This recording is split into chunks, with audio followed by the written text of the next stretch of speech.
a retro gamer and hobbyist artist with a lot of nerve. Crowlister, the master of ponage. Hi guys, Crowlister here with another retro Let's Play.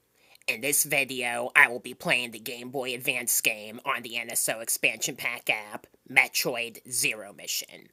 This will be a 100% playthrough on hard, though there are scenes where I do use the rewind function. As a casual gamer, I couldn't care less. So, enjoy.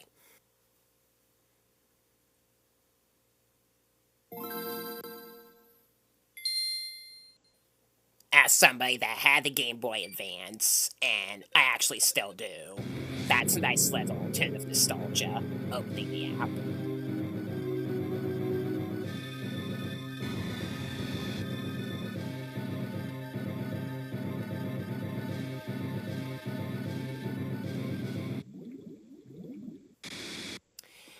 As some of you already know, Metroid Zero Mission, which was released on the Game Boy Advance, is actually a remake of the original Metroid back on the NES. And has a lot of likenesses. You can even play the original Metroid in the game after you beat the game. Alright, we're just gonna continue on the clear file. Select hard, and here we go. You see Samus' starship land, and you got an opening statement as she heads into the caverns.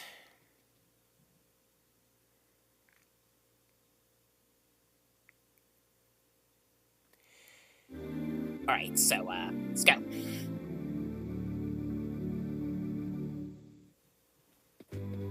Same as with the original Metroid, you start by going left, and you immediately get the Morph Ball power-up. A vital item that allows you to access narrow passageways.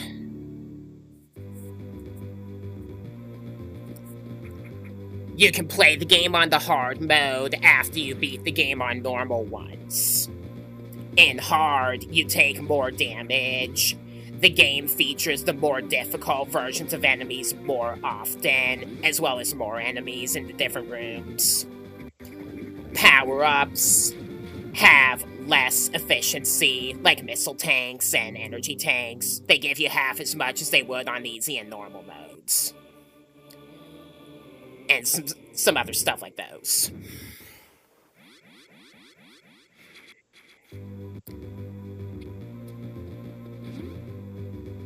So,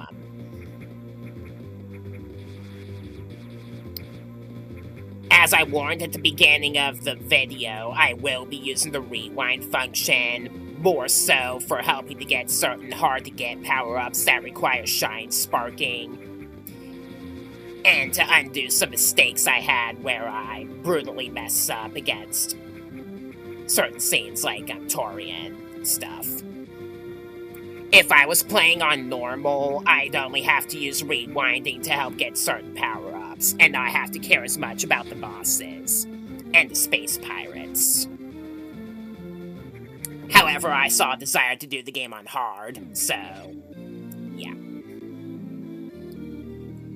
Alright, here's the long beam, which will allow us to fire across the whole screen. It also makes the beam slightly stronger, I think. Specifically in Zero Mission.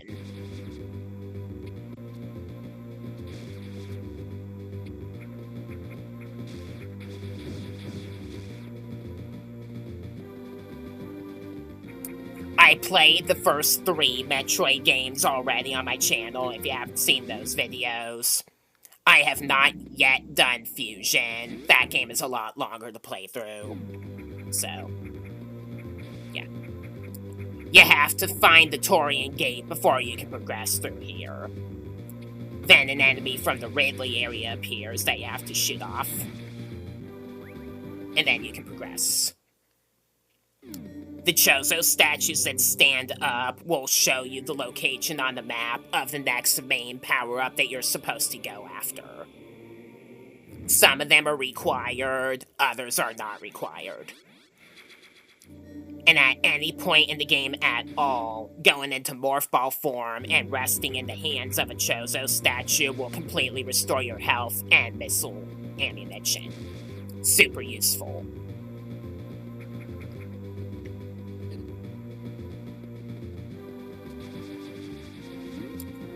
I'll also have you know, if you're a speedrunner, that the game is chock full of secret passageways that can allow you to access certain areas faster. There is even a way to fight Ridley in the game before Kraid. Though I strongly recommend not doing that on the hard difficulty, since you only get half as much missiles and energy tanks. Easy or normal mode only.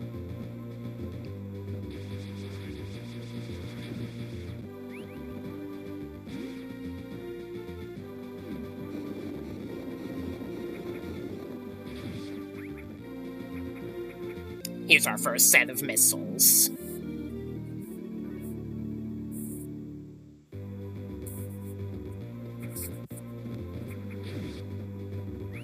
And after you get the missiles, you get this annoying sub-boss. He's especially annoying on hard because of the missile limitation.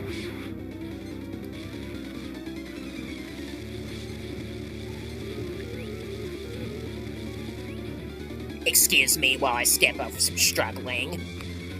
You have to shoot it right in the eye with a missile, and if you're not quick, after 3 hits, it'll retreat to a later area, and will be just as annoying. And after you do eventually defeat it, you get the charge beam.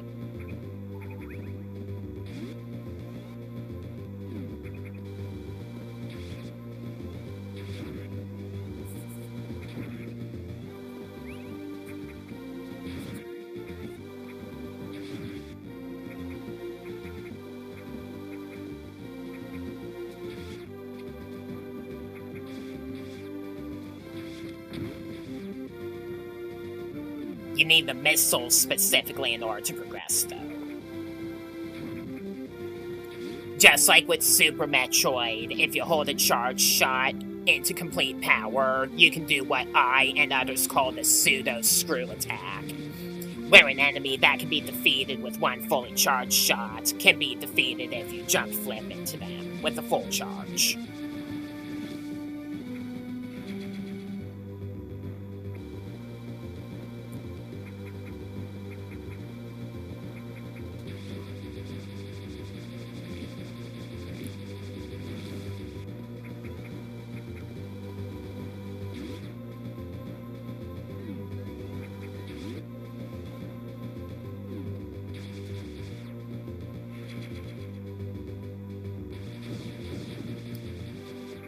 The map in the upper right corner of the screen also does a much better job at showing you the exact locations of minor power-ups than Super Metroid does. And if you do thorough examination of every room where there's a blank spot next to it on the map, you can probably find all the power-ups on your own without looking it up on the internet. Like I did. Alright, here's the map room. Though not required for playthroughs, it's still nice to recall where you are to go in each area.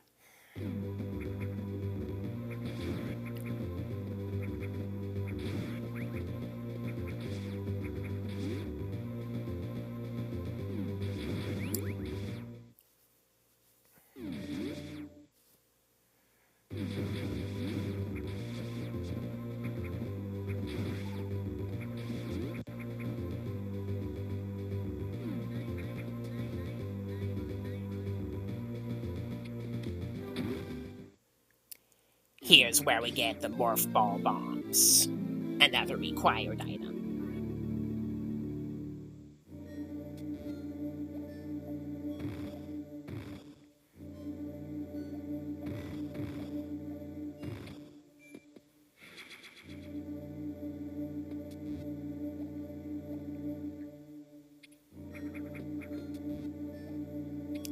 Why am I struggling to lay onto Chozo's hands?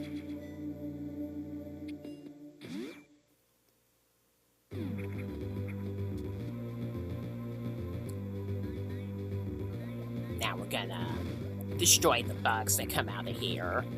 If 4 of them latch onto you, they'll start draining your health. So, you're definitely gonna take some damage there.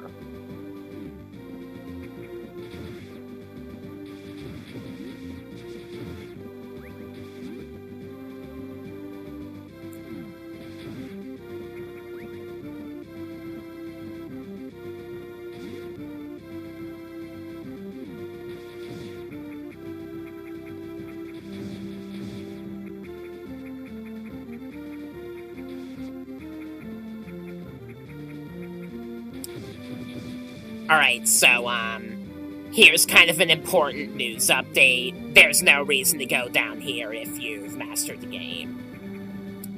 For anybody that got a pre-order of Nintendo's new console, if you did it at Walmart, you should probably check your email regularly to see if your pre-order got canceled, because they are canceling certain pre-orders of the console in an apparent move to crack down on scalpers.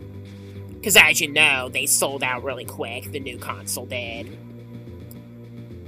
And it would suck if anybody innocent, like me, that pre-ordered the console got their pre-order canceled by a site that has had problems with Nintendo in the past. So, if you pre-ordered it at Walmart, check your email regularly to make sure that you're still getting your pre-order before you get anticipated on the 5th of June and end up not getting it. And some people are even getting their Walmart accounts deleted. Hey, that's what scalpers get for taking the world off.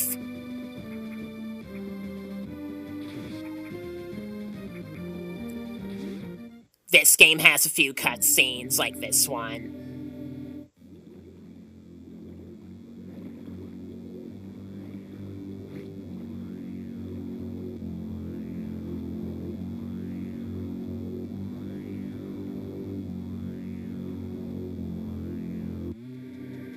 Of course, the enemies are aware of Samus's approach. Why wouldn't they be? I also like how the later Metroid games have specific blocks that show up to show you exactly if you need to use like a bomb or a missile on them. And then the symbol you saw on those earlier, which is for the screw attack. So...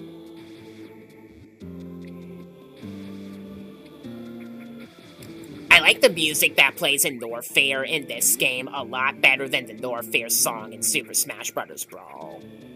This one just sounds a lot better, through and through. Crateria, that's the name of the surface from Super Metroid.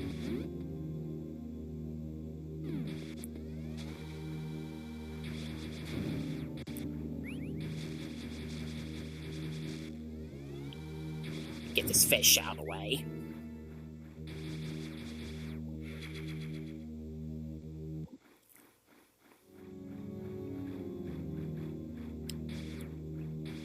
Now I gotta wait for that block to regenerate. And we can go.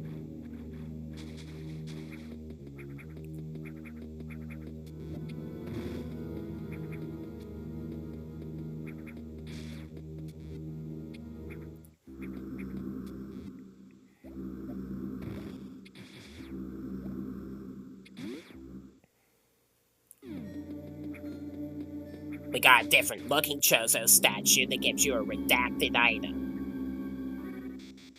And it says you can't use it with the current power suit. After you get it, though, you're able to shoot away certain blocks.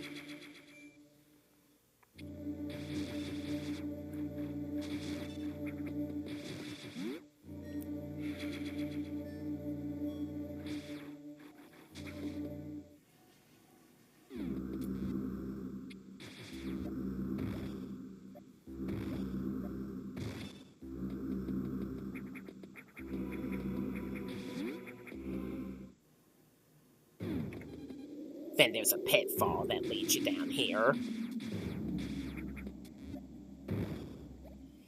And gives you a power-up you can use right now, the Power Grip. This gives you the ability to grab and climb up ledges and corners.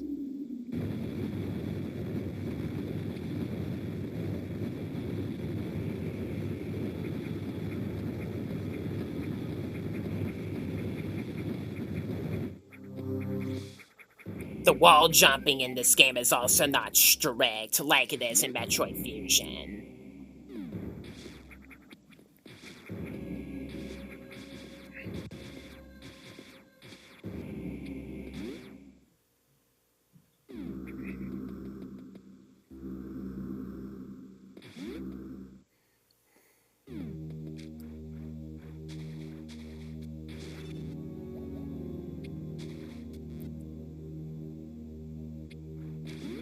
So with this, we're returning to Norfair. We're gonna get a few more missile tanks as well as the ice beam.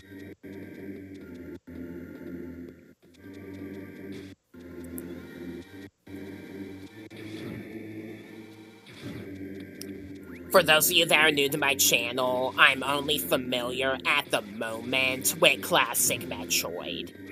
And I have played Metroid Fusion as well as Metroid Samus Returns and Metroid Dread.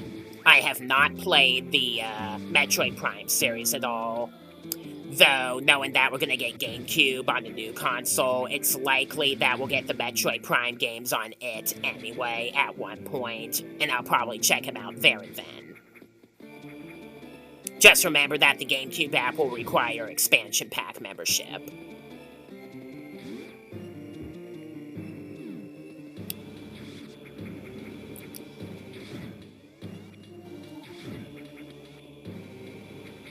Will Super Smash Bros. Melee ever come to the GameCube app?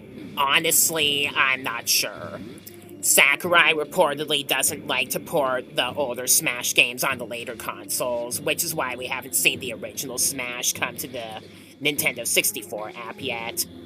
Though it was apparently data mined that it could come to it, and it was ever Virtual Console on the Wii, the original Smash, so no promises. Not liking to port the series onto older consoles is also all the more adding to my speculation that we will get a new game and not an upgrade pack for Smash Ultimate, which I reportedly bashed earlier on my channel. Luckily, some people found humor in the video. Like, though it sounds like I'm trying to be serious, it's just all a comedy. Yeah. I'm pretty good at doing that on accident, to tell you the truth.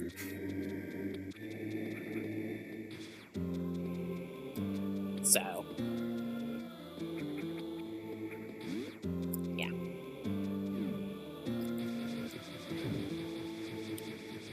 The seahorse-looking fire spitters in Norfair on some parts, especially on hard, can be a little intimidating. Just remember that you can destroy them. They're not indestructible.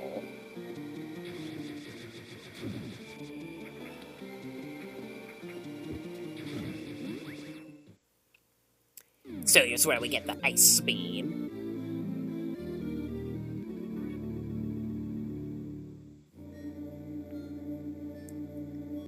This will make enemies a little bit less intimidating, and we can even use them as stepping stones.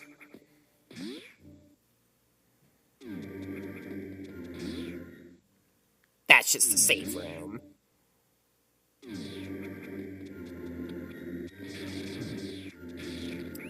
Oh my, we got a little bit of audio lag. See if I can correct this. It seems to be alright now.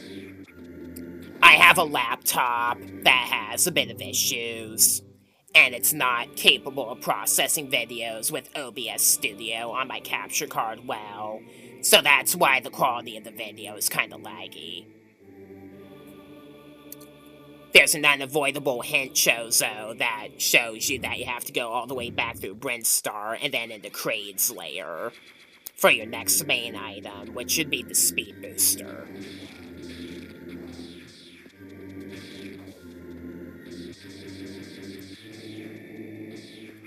Fine. Totally troll me.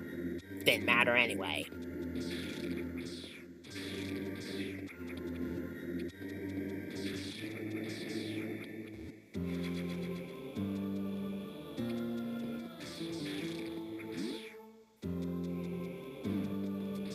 Here's the room where the Ridley skip is, where you can do Ridley before Kraid, up there. There are some blocks if you freeze that enemy and jump on it. That can be revealed with missiles. Do it on the hard difficulty at your own risk. Like I said, you should do that on easy or normal only, if so.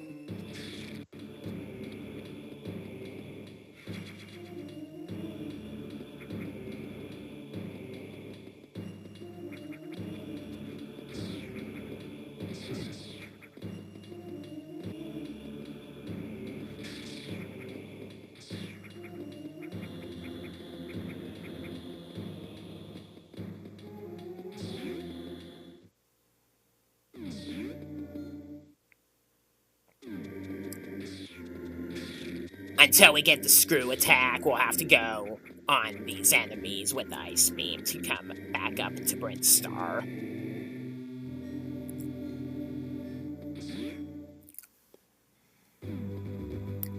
I might skip out a few scenes as well where I'm just going back into a certain area with no power-ups in my way as well, like this one. There is a power-up after the tunnel that connects the blue and yellow. It's right here.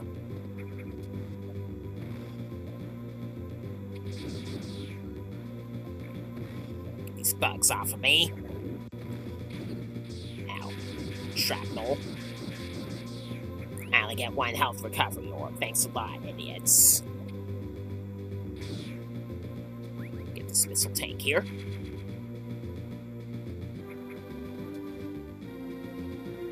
You can also get the super missiles earlier than you're supposed to get them in the game as well.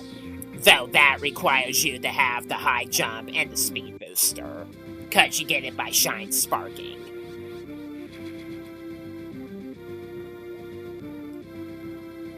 Let's see if I can get this energy tank early. Yes.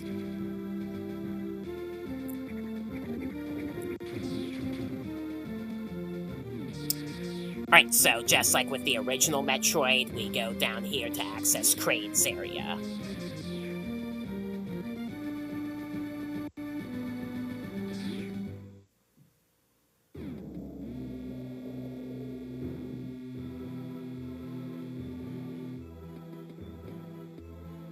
There's a well-hidden secret in this save room that leads to a missile.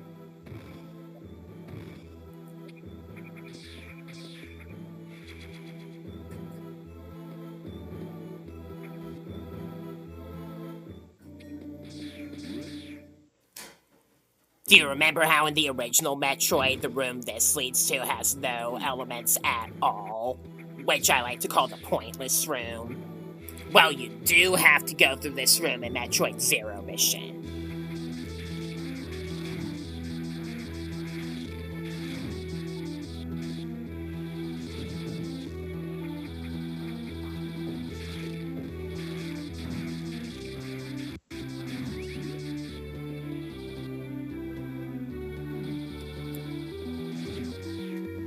Be careful, the red crawlers, which appear more often on the hard difficulty, shoot off their eyes after you destroy them, and the falling eyeballs can damage you.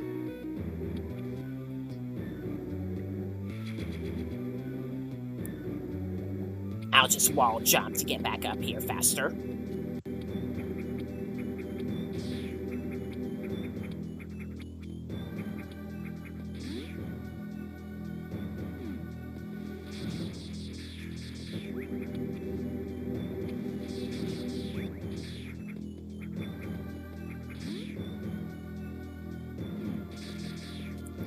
Well-aimed bomb here.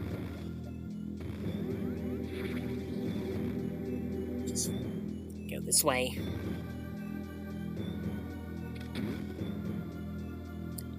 Now you need to go in the morph ball here, and that'll activate the zipline mechanism.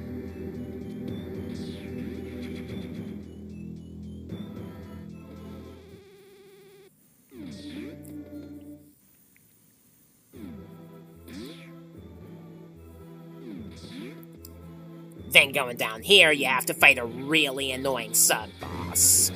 And he's especially annoying on hard because you'll probably run out of missiles and constantly take acid baths while you're battling him.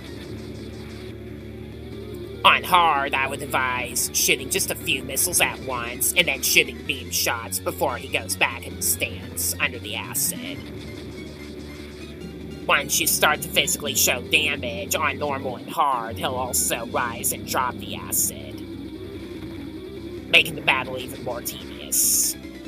You have to jump at just the right moment so that he crashes onto the block platforms, and immediately get out of the way with the zip line, and it's tough to do that under pressure. In fact, this fight is so annoying that I think I'm going to skip it over until it's done.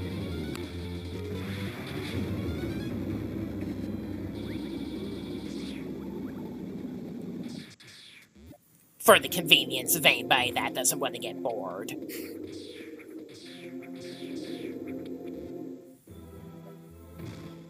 The music that plays in Kraid's lair in Metroid Zero Mission, I think, is pretty well composed. I do like the Smash remixes for Brinstar Depths, also known as Kraid's lair, in Melee and Ultimate, as well. So...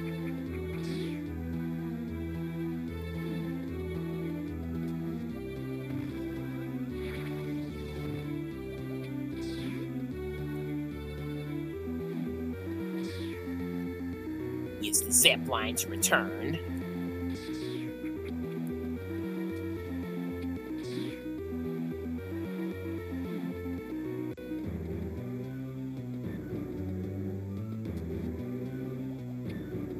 We're gonna...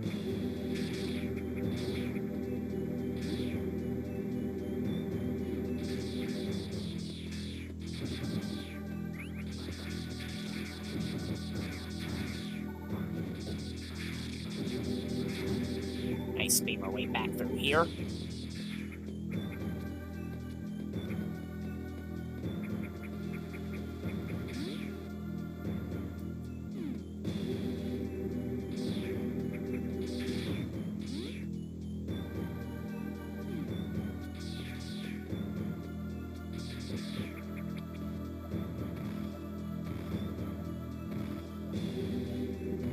You can't jump while you're in Morph Ball form. Yet. So we gotta bounce our way up with the bombs.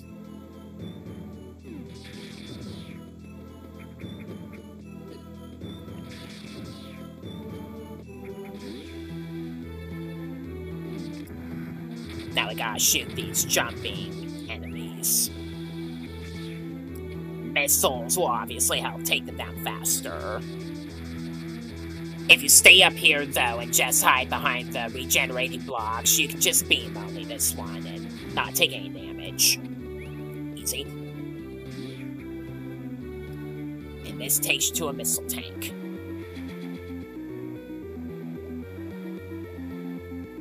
You should get as many of those as you possibly can in the playthrough. So yeah, plenty for Torian.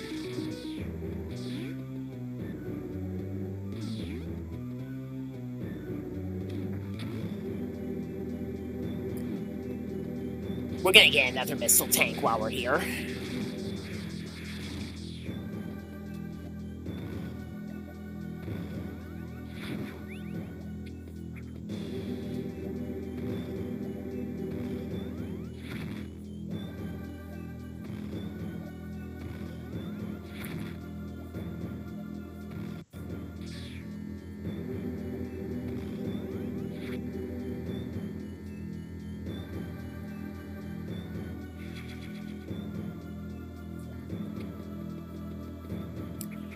If you've mastered the game, there's no reason really why you need to go to the right in this room.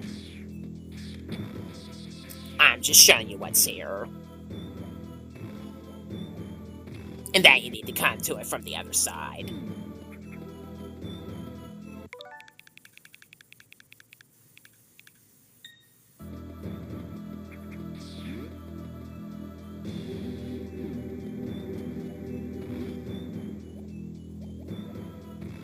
Though the map is thoroughly based on the map from the original Metroid, the different pathways that you can logically go through to progress in Zero Mission are much more explicitly shown, so that navigating the game is more convenient for casuals.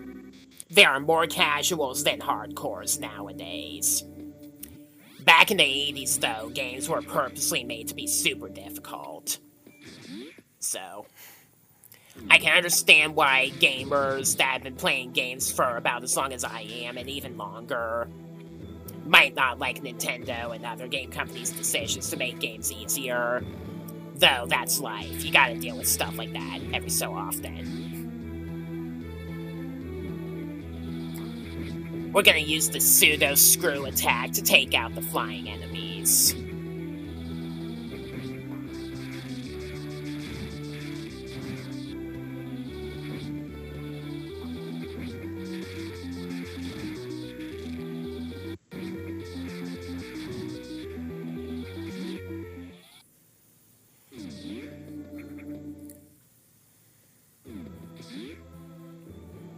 There's no reason to go in here, so we're going downward.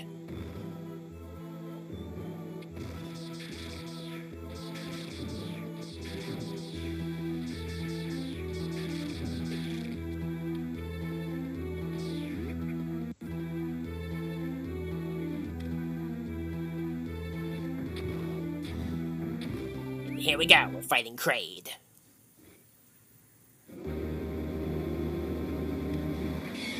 In my opinion, Kraid is a little harder in this game than he is in Super Metroid, though nowhere near as difficult as he is in the original.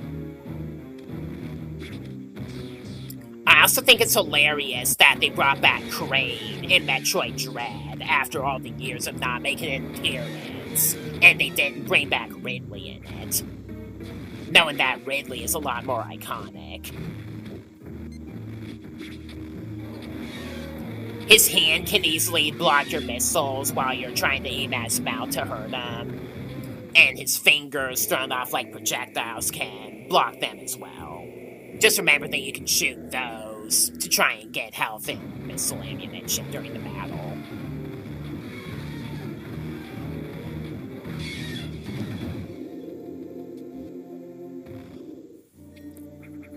So here's the speed booster.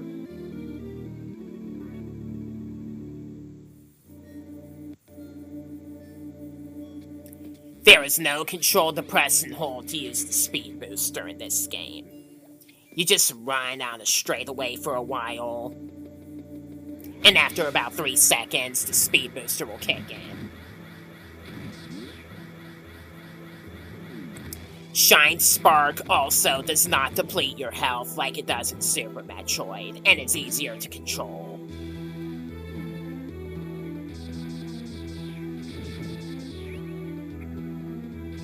Gonna have to jump through this acid fall.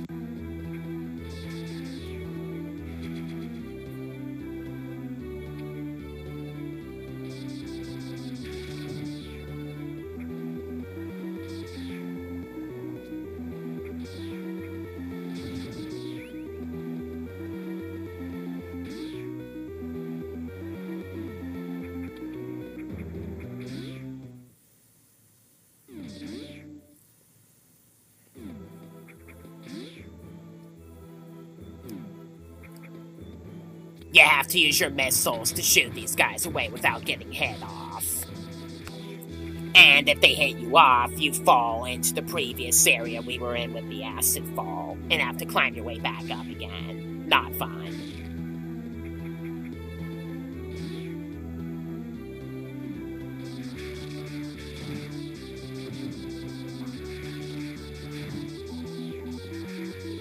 Ow. Ow.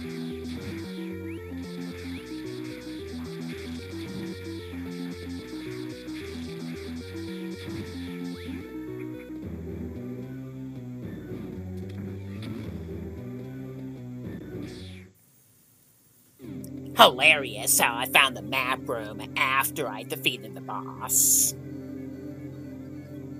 Oh well. I played this game before more than once, and I know where every power-up is. Just by raw memorization, like I did Super Metroid, so...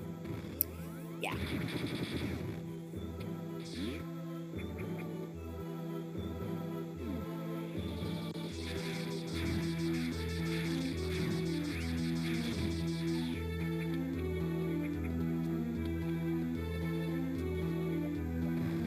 This is tricky, so give me a while here.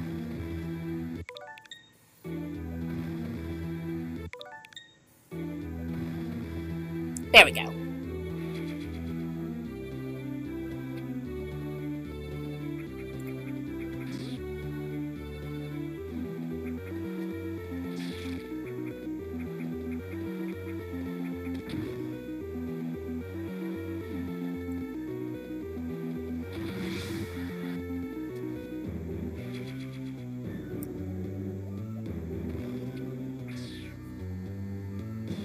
Not nearly as easy to get the energy tank here as it is in the original Metroid, huh?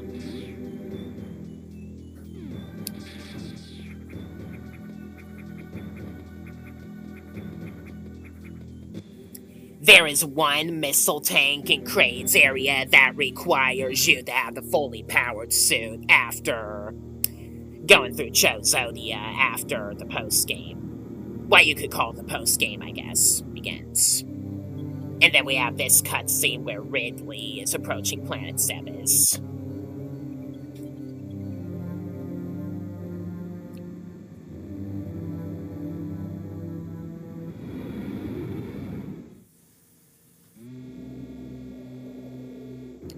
There's no need to go that way if you know the game like I do. Here's a well-hidden secret here.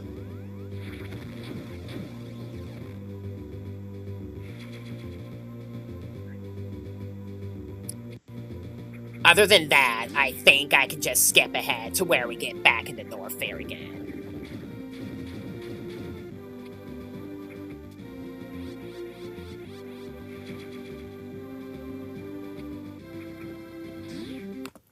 Yeah, I could. Alright, so I skipped ahead to where I took the North Fair elevator.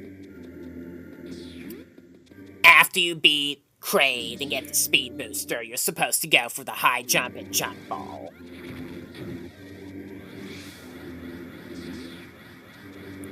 You need speed booster in order to descend.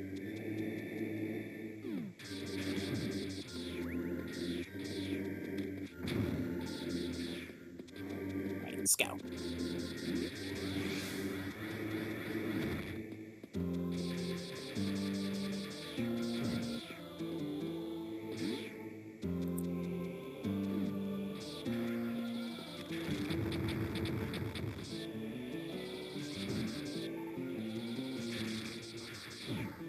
Sturdier enemies require a fully charged shot in order to freeze them, usually. The high jump and jump ball in this game are the same power-up. So once you get the high jump, your maximum jump height is boosted, and you can jump while in morph ball form. They did this in Metroid Fusion as well.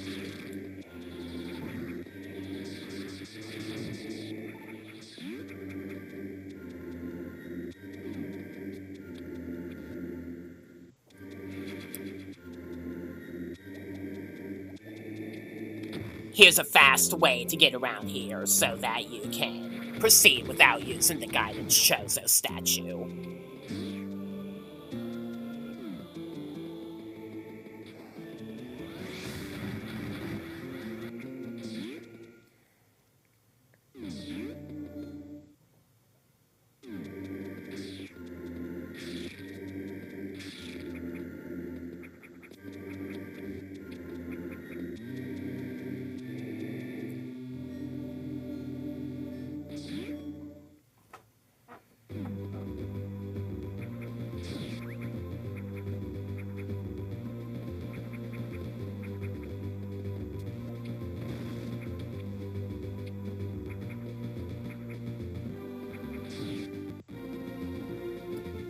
Alright, let's get the super missiles now.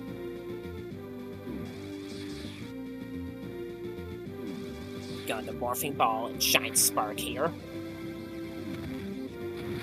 And before that, there's also a missile tank in this very path that we're gonna get first.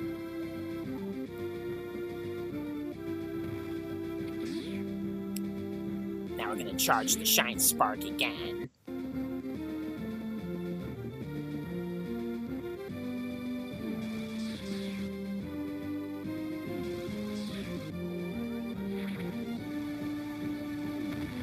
In here, quickly press down to Shine Spark again, break those, then Shine Spark through here, and you can get super missiles early that way.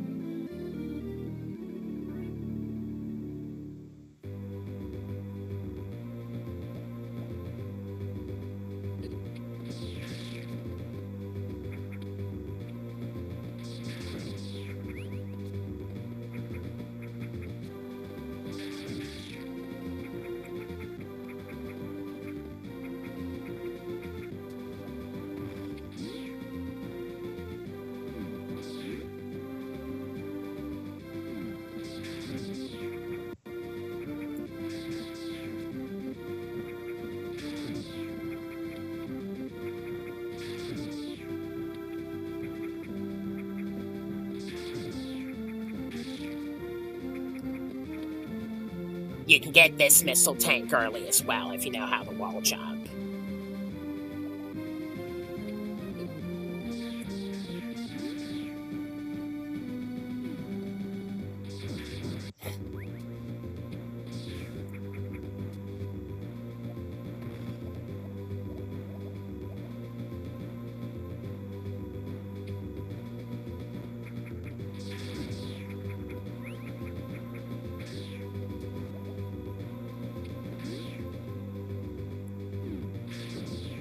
Alright, let's get the various suit now.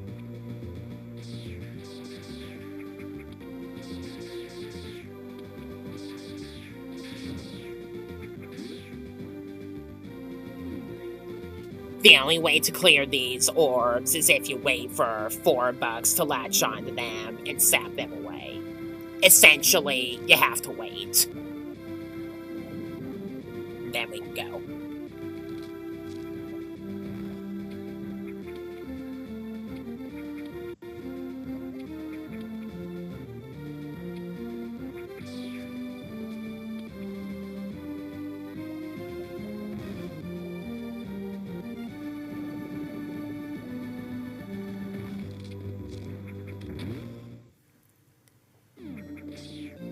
There we go.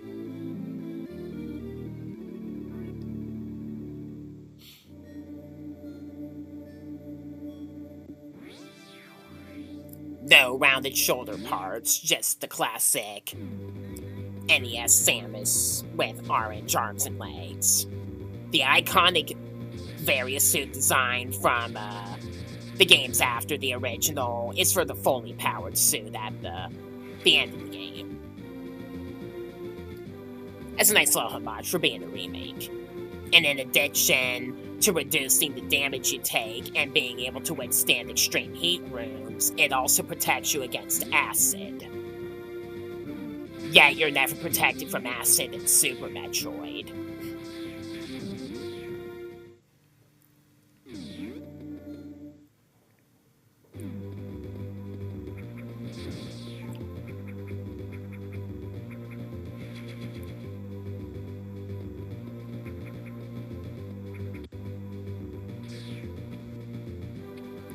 You gotta grab at least 4 bugs in here, and then go down here.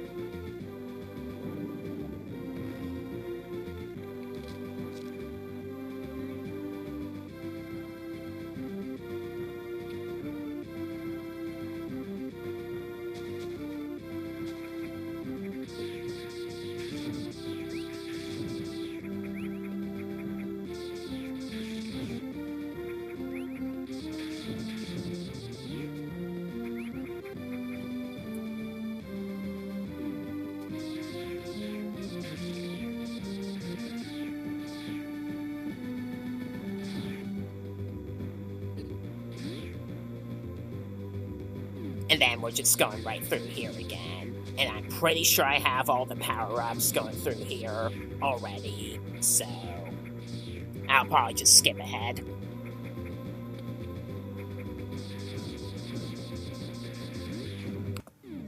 Just go straight back to Norfair.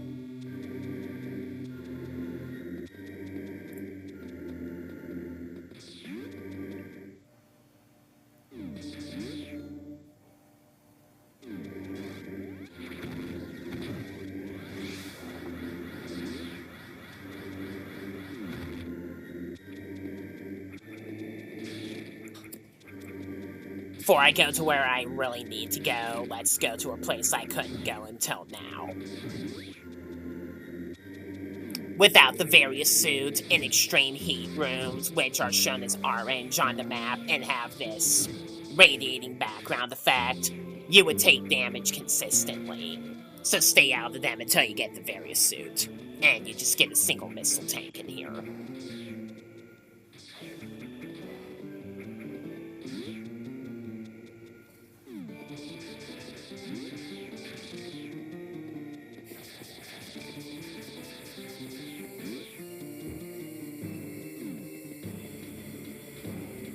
Gotta speed boost again.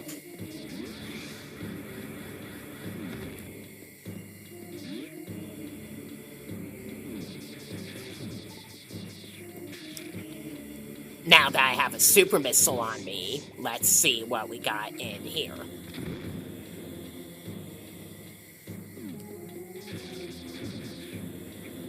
You got some very scary platform jumping to go through.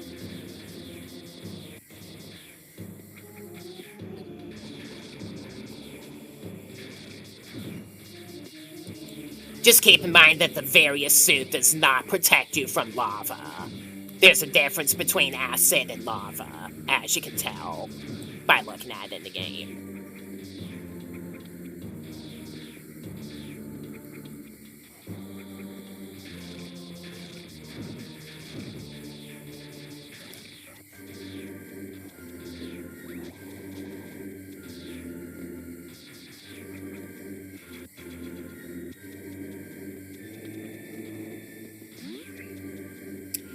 Alright, you want to jump and detonate the blocks here.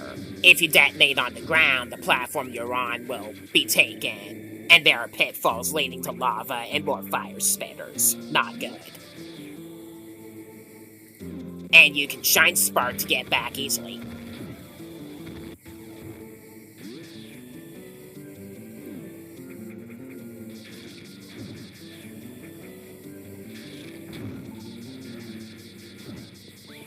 Gotta clear the path before I can use the speed boost to go further down.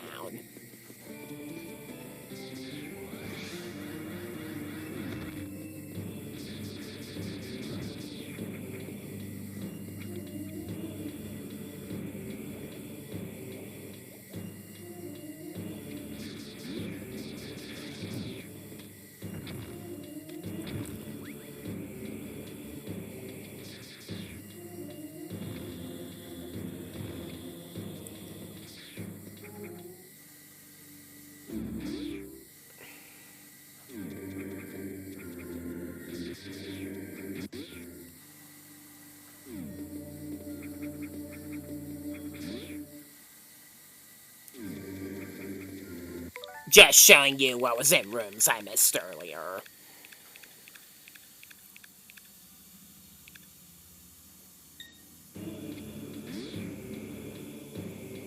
What we really need to do is go to where we got the high jump and jump ball power up.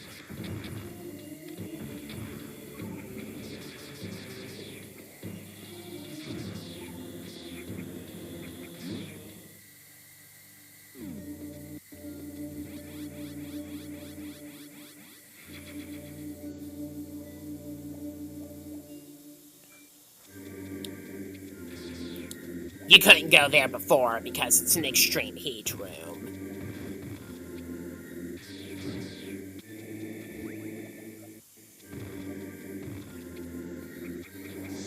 Wow, that was awful.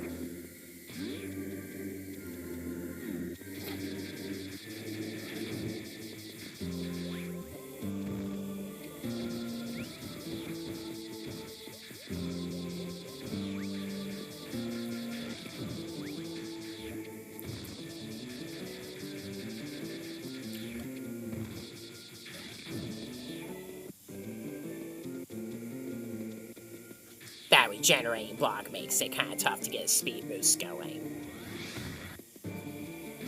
If you're slow.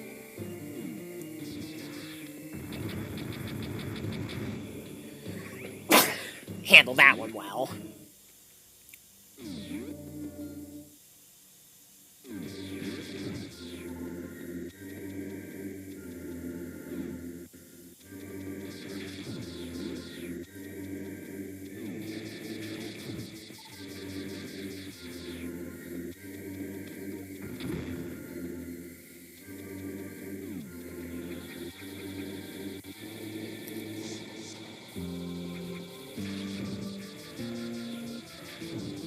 More scary jumping.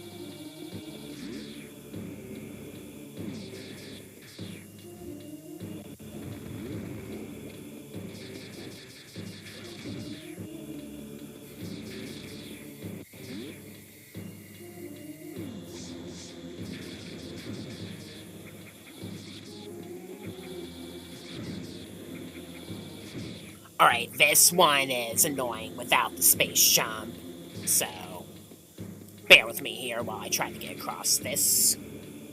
After you get the super missile, you shoot forward and try to freeze the enemy again to get a missile. Skipping ahead to where I finally managed to do it by means of a well-aimed wall jump. And you can shine spark to get back a lot faster.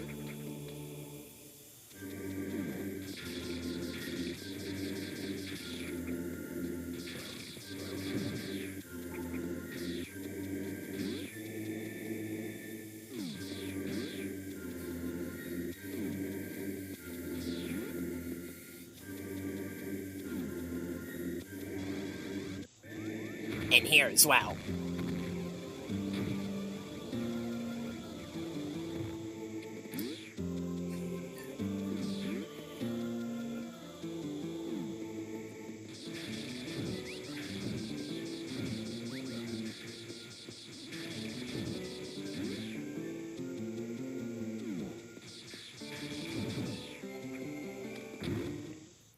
Here's Norfair's map room.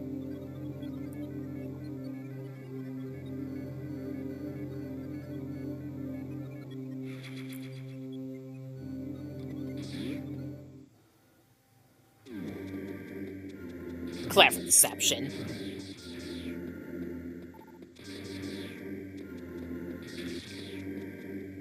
The lava there, though, is real.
Gotta love how they use the original Metroid art style for the missile stands.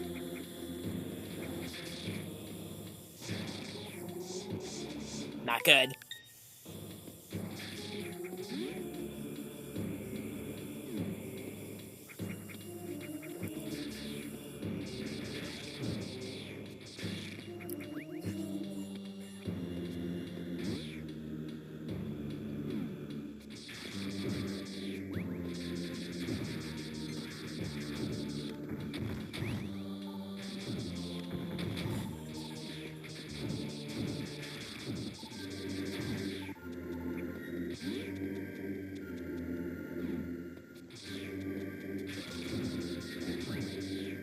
The wave beam is not nearly as well hidden as it is in the original Metroid, and is actually worth getting as well. In the original Metroid, the wave beam and ice beam cancel each other, and you need the ice beam in order to deal with the Metroids. In this game, though, like with Super Metroid, you can use the beams in conjunction. The wave beam increases the power and range of your beam, and also allows it to fly through solid objects. Observe.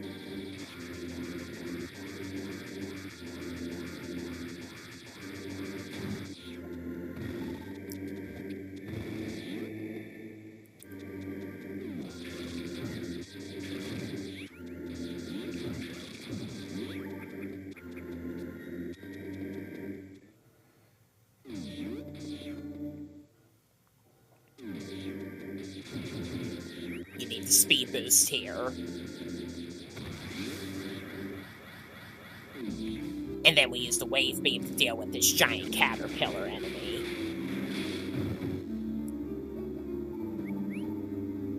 And to get this one, you drop bombs. If you do it at a clever pacing like this, you can defeat him without having to shoot him back with your beam to back him up. Remember that there's an energy tank here as well.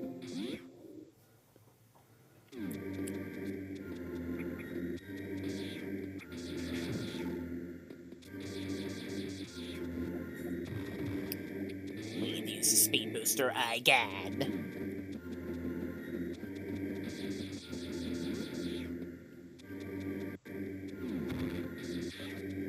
And now we can get this missile. If you shoot that block out, you can make a way to go back through this way.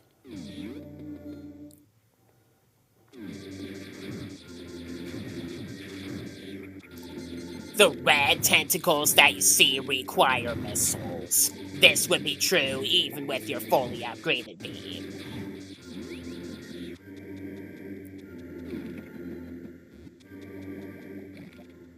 Then we got another insectoid boss.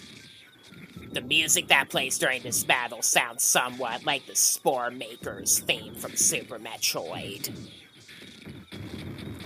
You shoot the red parts off on each side, while avoiding the spores it makes.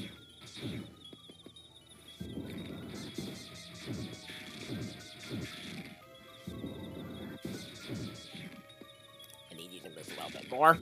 There we go, that's good. That's a good place. And we made a path that we can progress through. So now we go to Ridley's area.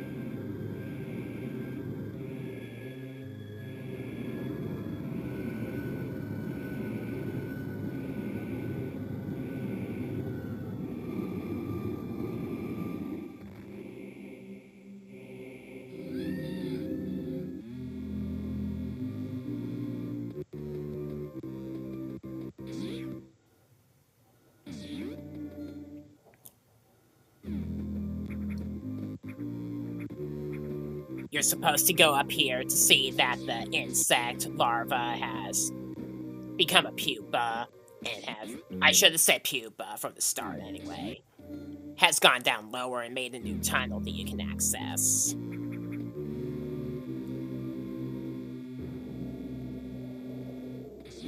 you go back up through here.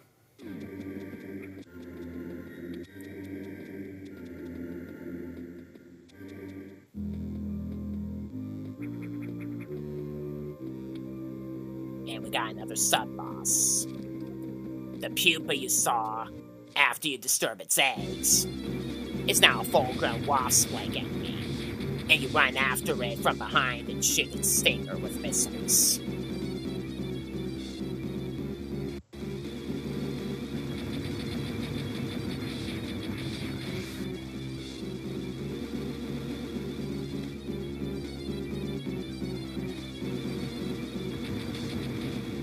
I run right out of normal missiles at the very moment that I defeated him. Funny.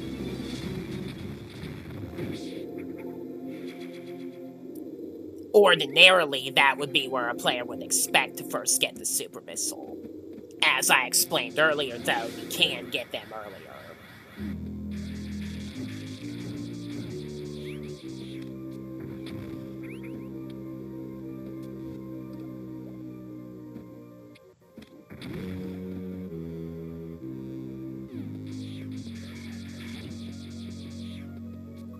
We're just gonna take the tunnel route to get through here faster.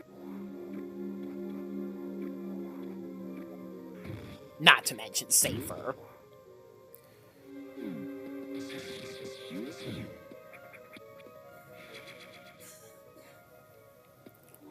We're gonna go this way because it's a lot faster.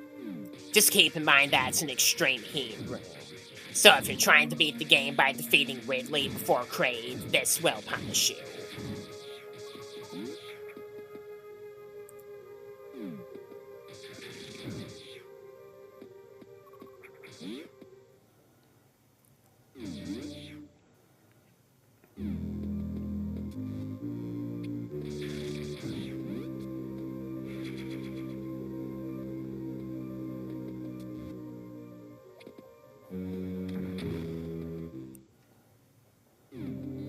This is one case where the map room is unavoidable.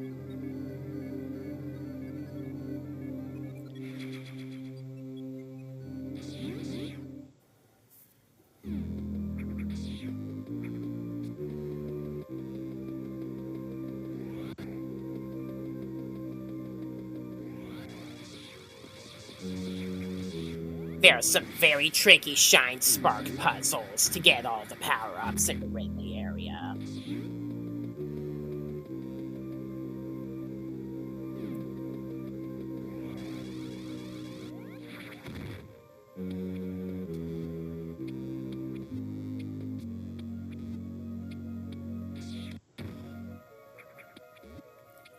Gotta shoot some wave beam down here before progressing.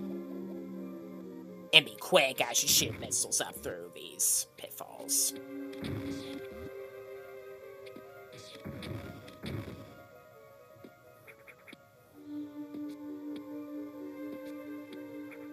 There we go. And then, there's that one. And you have to use Shine Spark to get back out as well.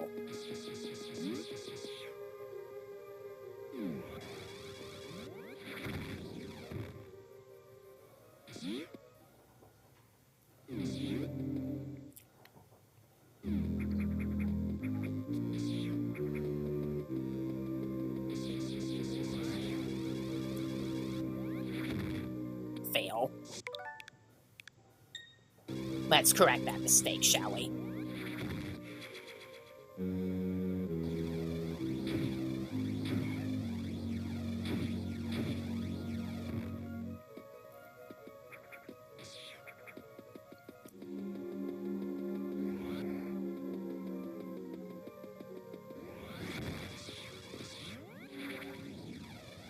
That was not what I wanted to happen.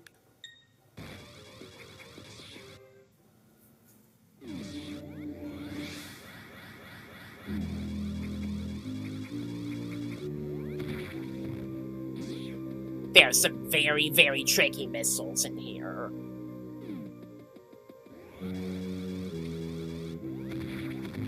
It's easiest to get this one if you return to it after having access to the fully powered suit and space jump.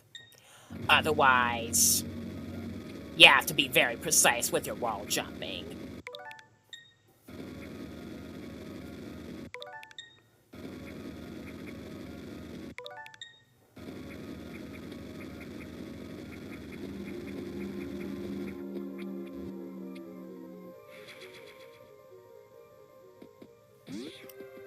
You need to do another Shine Spark to advance.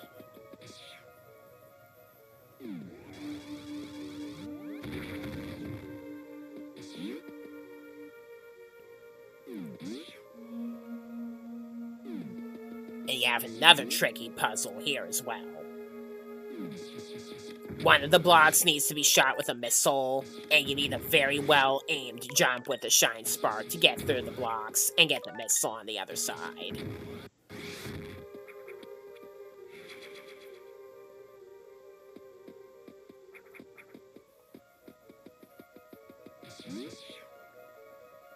And, of course, you need to use Speed Booster to get back out. The madness, it never ends.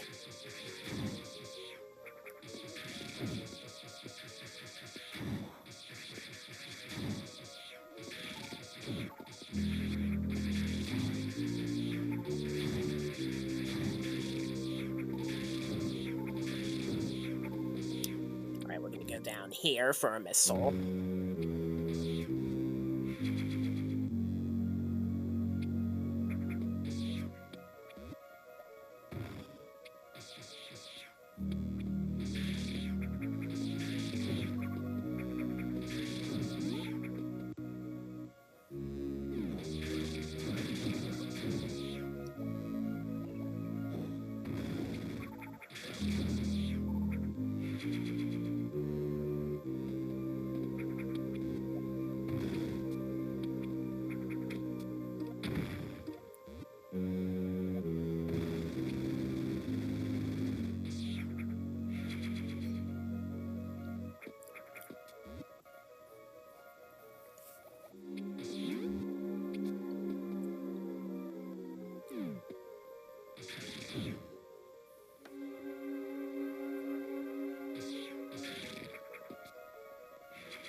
In real life, while I was recording this video, I just heard the sound of tires screeching followed by a car horn honking.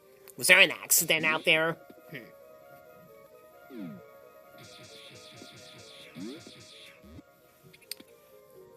No, it's all good. It's all good.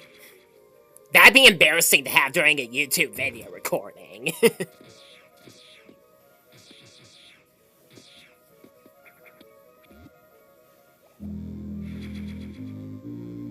This is another one of those tricky pitfall block puzzles to get those missiles.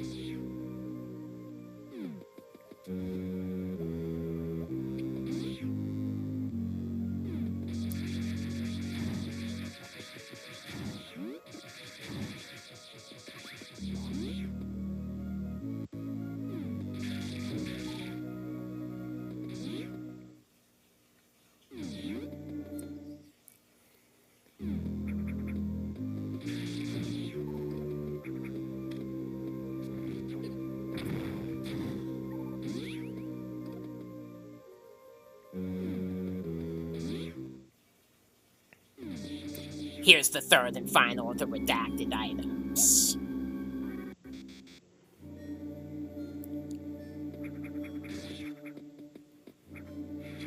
There's a well-hidden energy tank.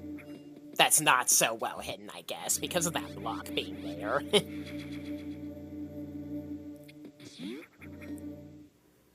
Then you just head back out, and that's where the Ridley battle begins. Start by shooting away the plasma breath. Then we'll just empty our own super missiles on him, before having to rely on standard missiles. And you have to be extra careful of his tail skewer, because that can hit you off and whittle your health down quickly. Otherwise, with enough missiles, you can take him down pretty quickly.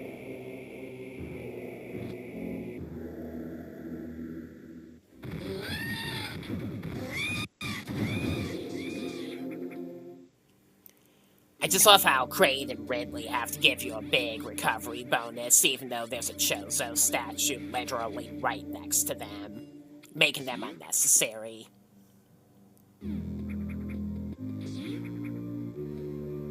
Here's another reason why it's tough to beat Ridley before Kraid, because you can't jump across that frozen insect as easily without the high jump.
Yeah, they specifically made it so that you can't dodge that enemy.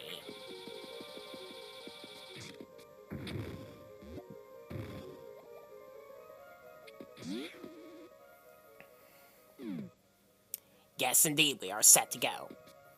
It is possible to get all of the power-ups in Ridley's area and Brent's Star without the fully powered suit. Norfair and Kraid have some power-ups that do require the fully powered suit, so those will have to wait until then. On the way, though, there's one more important item that we can get before Torian.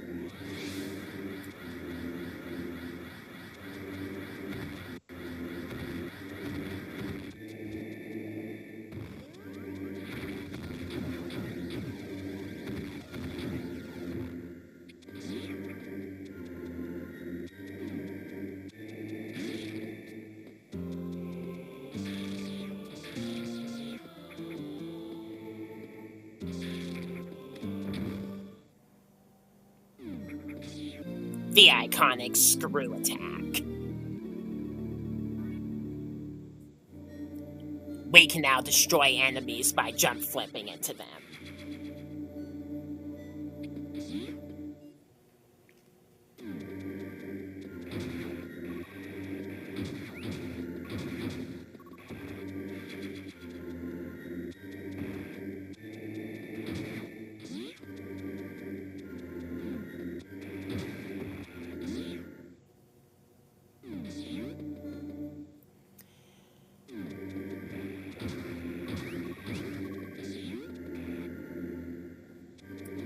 Alright, it'll take a while for me to get back into Brinstar, so I'll just skip ahead until then.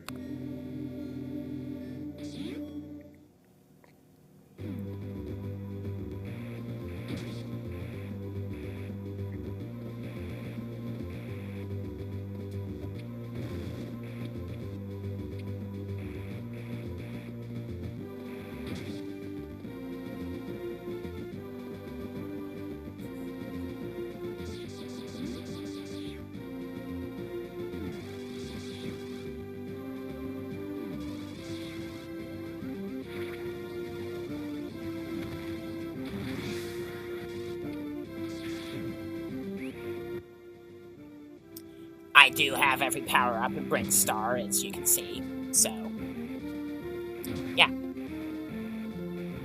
I'll only need to come back here for the crate and Norfair items I can't get until then, as well as some more that'll also appear in Torian.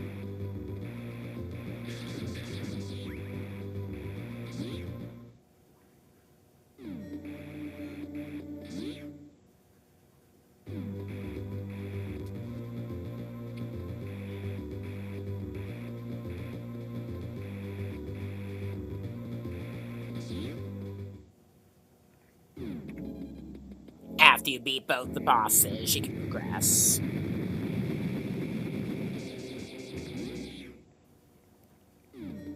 And off we go.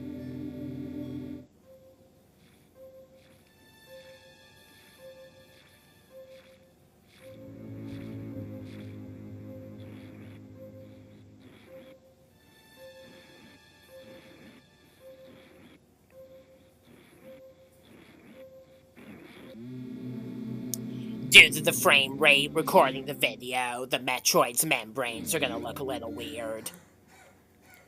So, just keep that in mind.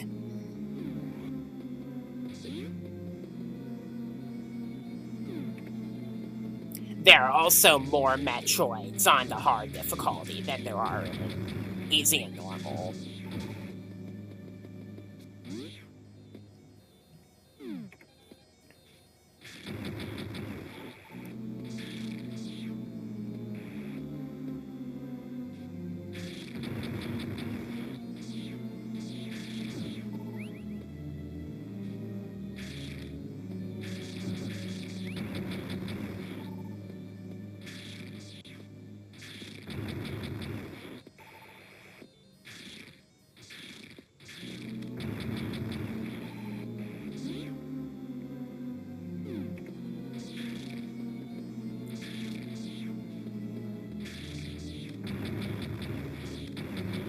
The Rinkas obviously also serve as a problem.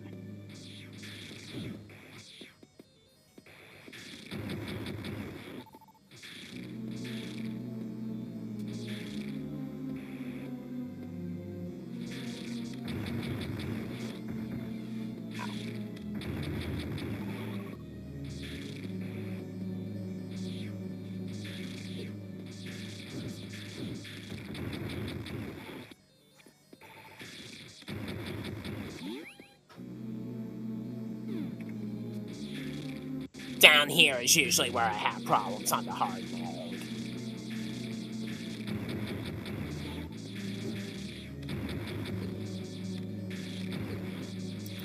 The rink has forced me to get eaten.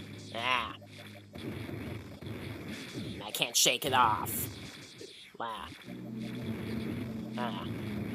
La. Finally.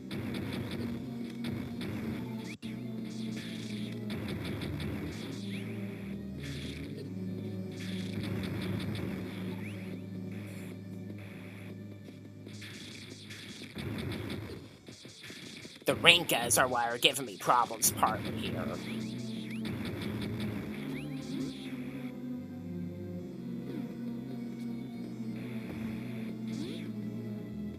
That room is just a save room, for your information.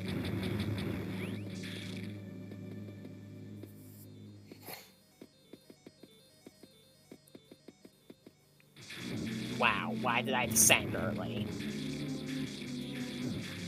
Ah. Stupid Rinkas are making me get neat. Ah. This is not acceptable. Oh.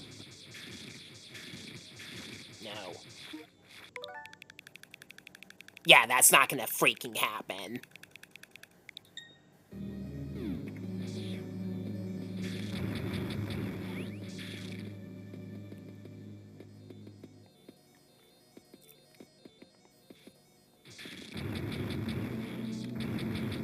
We're gonna do it in slow and steady mode.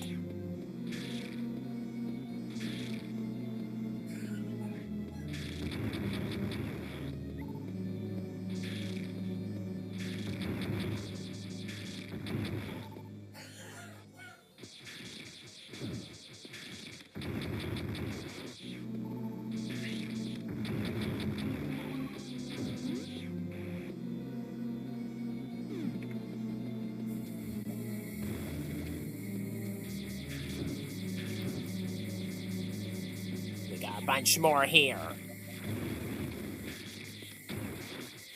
It's a lovely way to progress. I can't shake them. Alright, I'm using super missiles on these, because I'm in a hurry. After what happened earlier.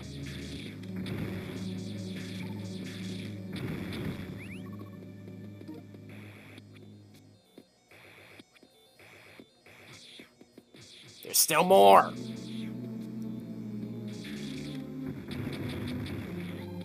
There we go.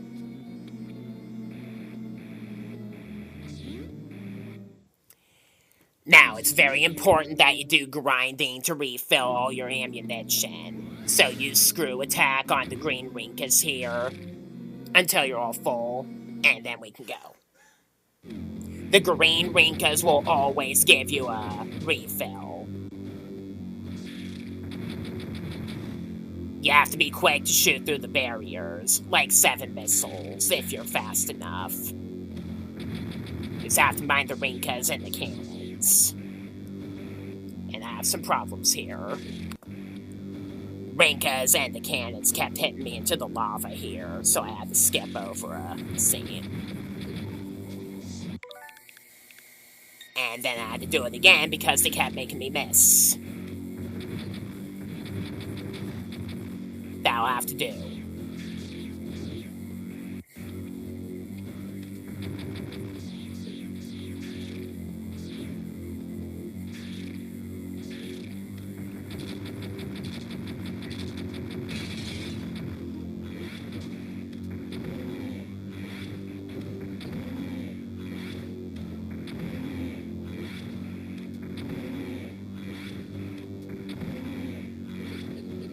Not good.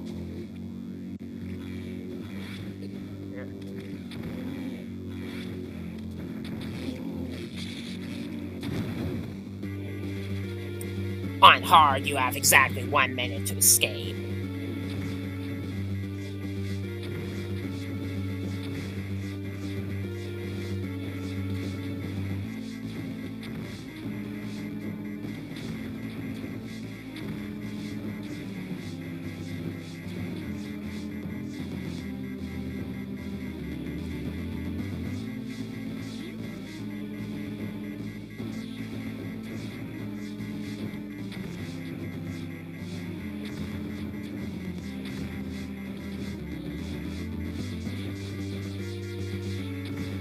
You need the speed booster to get out, so keep that in mind.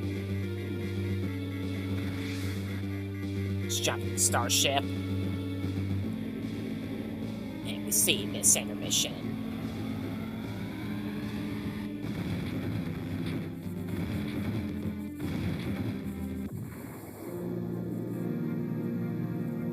super weird how in the original Metroid and Zero Mission, only Torian explodes. And then in Super Metroid, they destroy the entire planet. And at the very moment Samus removes her power suit, she gets ambushed.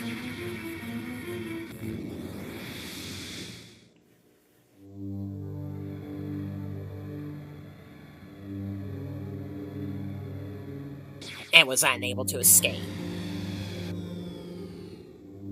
She ejects from the ship just before a crash lands, and is forced to raid the space pirate's ship in order to find a way to escape.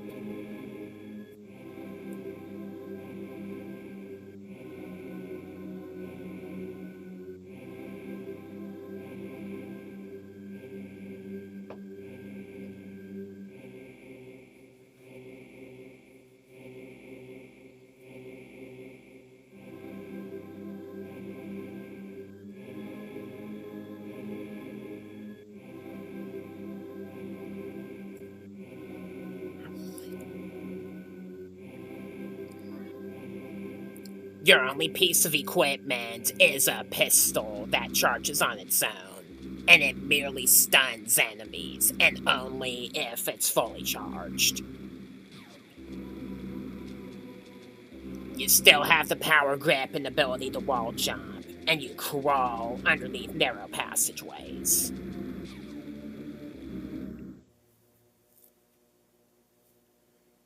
Foreshadowing for the big spoiler at the end.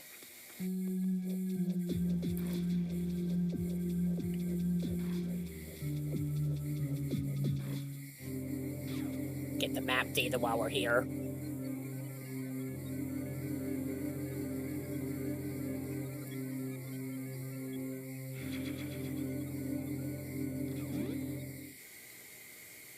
Save stations in the Chozodia area will restore your vitality and weaponry. Interface with them while you can.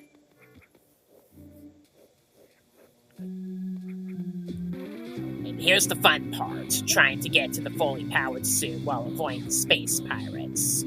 Or I guess the Zebesians, as they're technically called. If you stay out of their sight for long enough, they'll open the gates so you can progress. And will stop looking for you until they sight you again. In some areas, detection is unavoidable, like here.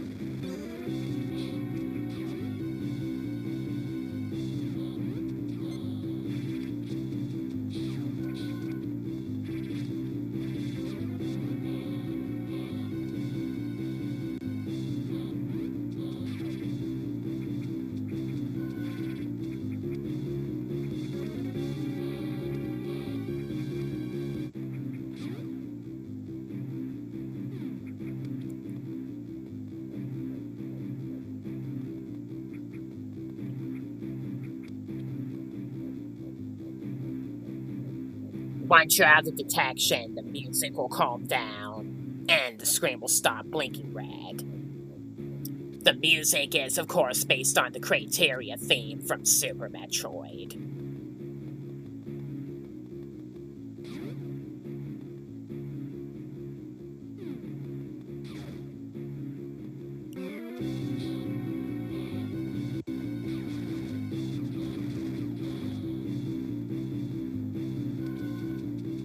Gotta be careful here, like I wasn't.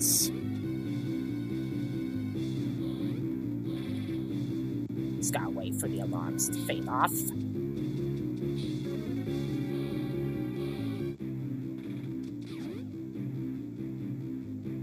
There are spotlights here you gotta avoid.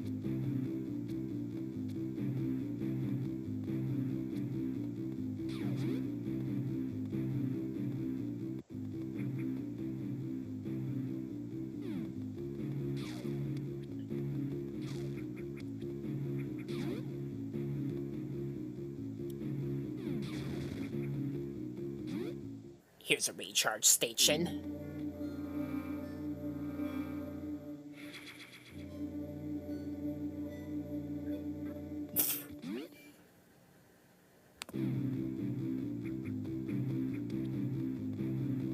If you know how to wall jump, you can avoid detection here. There's also a nifty secret I want to show you right here.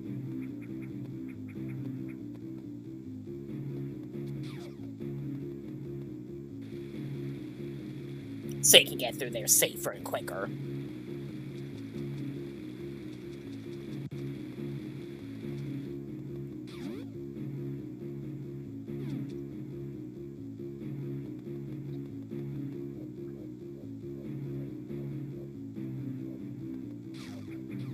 This is the Chozodia ruins. You gotta infiltrate the depths of it to find the fully powered suit so you can progress.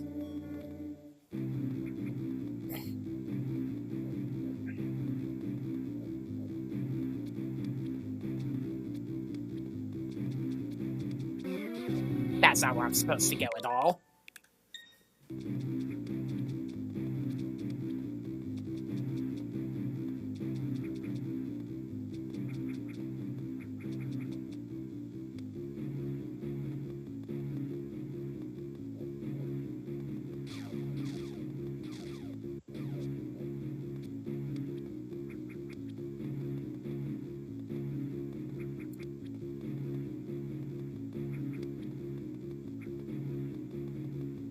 Gotta stay out of sight from these eye sensors by hiding in the shaded spots as you climb up.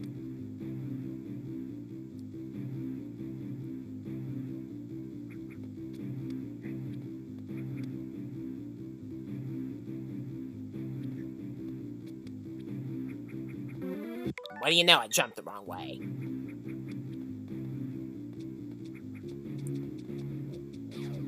Detection here is unavoidable, though it's definitely best not to get detected sooner.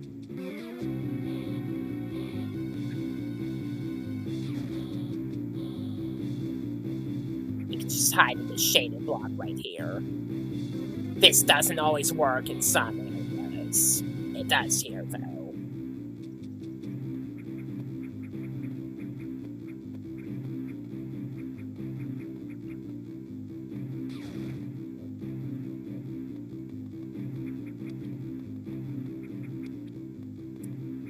In the hard mode, there are a couple of areas where a save station would normally be present that are not, so you have less save stations during the Zero Suit Samus part as well.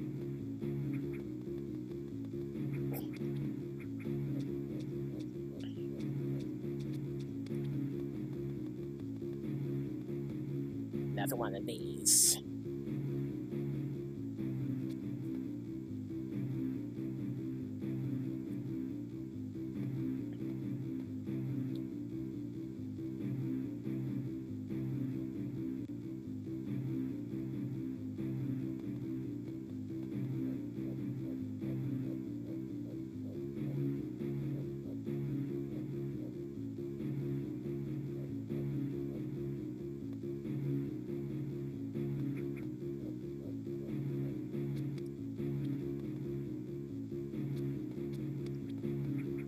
No.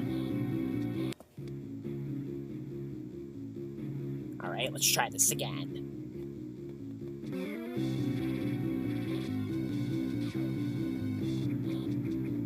Gotta get detected in a place where it's unavoidable.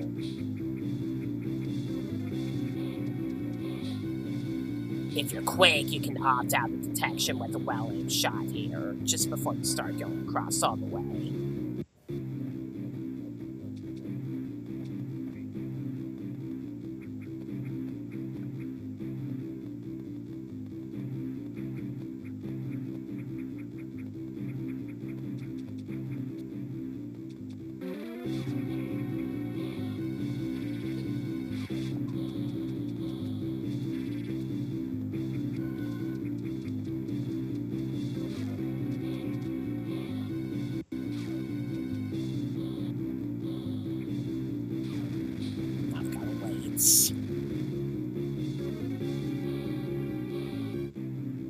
We can go now. Recharge by all means.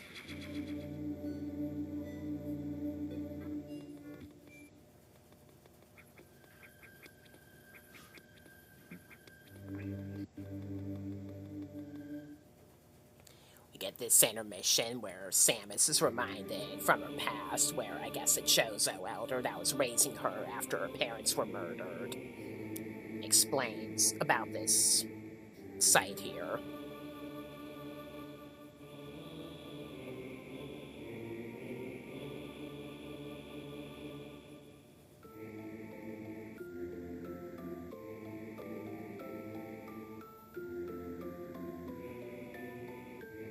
That moment has come now. Let's do this.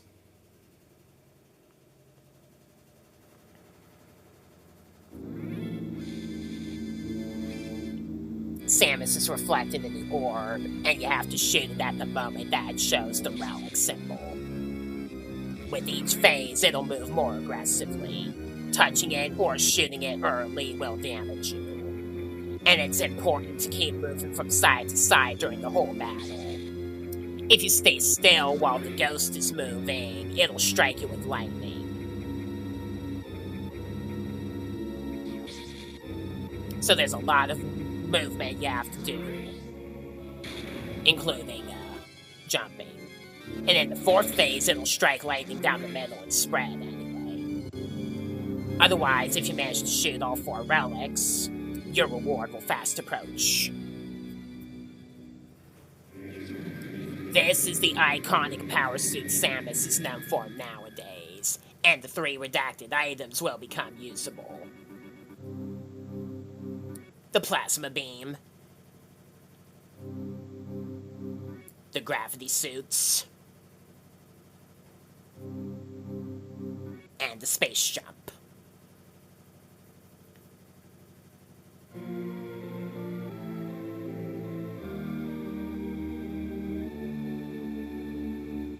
Now we can destroy for real.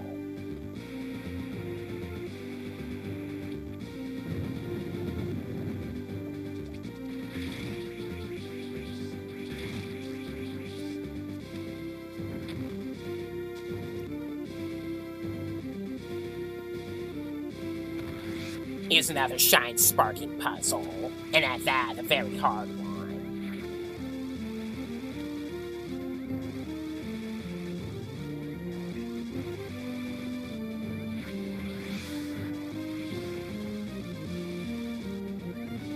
That was not what I wanted to happen.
Alright, now in this room, there is a black Zebesian that's immune to missiles and takes several shots with the beam to destroy.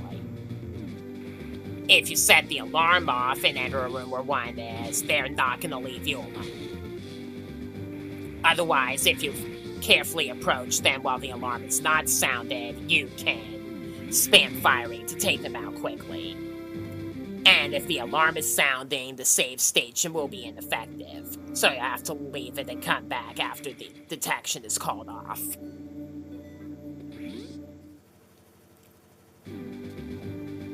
It's a little bit annoying that what you can destroy with the pistol now has to be destroyed with bombs.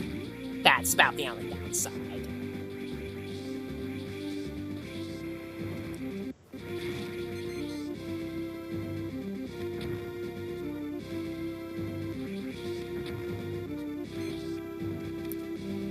While the walking tin cans are moving, you can use a missile to make them move a little faster, or a super missile to make them move much faster.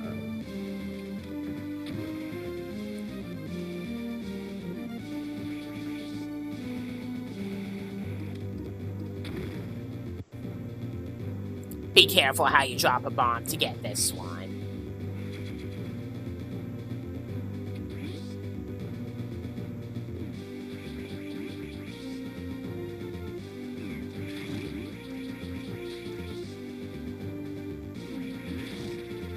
See what I mean?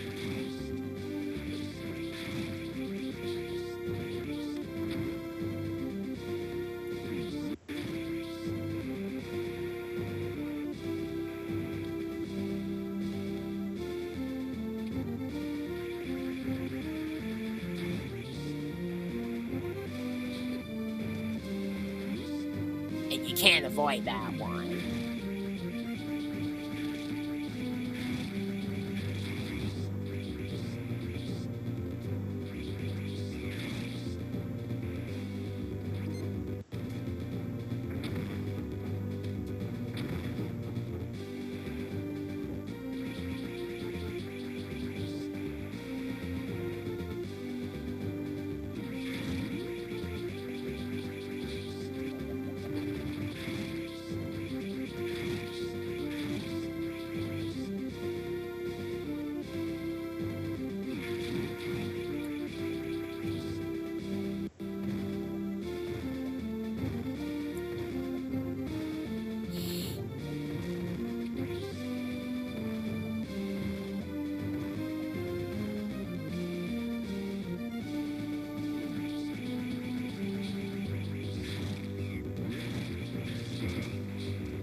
These atom enemies are very annoying, because they'll electrify the terrain, and touching the part that they electrify will hurt and bash you, so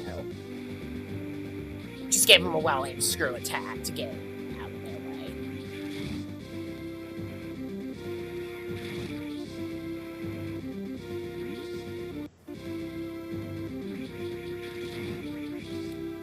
Alright, we're gonna go down here now. There's one more power-up that you saw the Zebesian take away earlier, and it's moving in this room. And that would be the power bomb.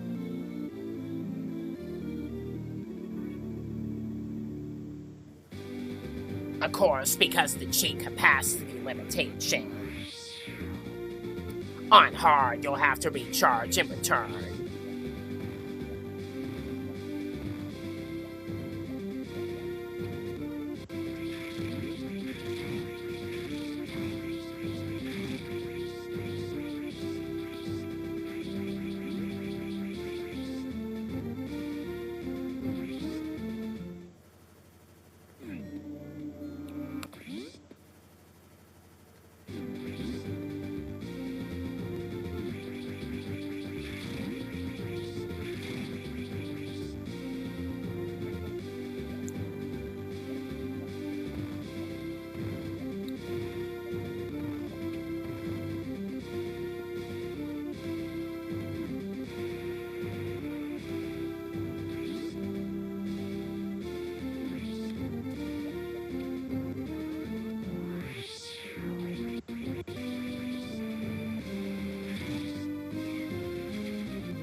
that we have the power bomb, we can re-explore planet Zebes, so that we can get the rest of the items that we haven't missed before.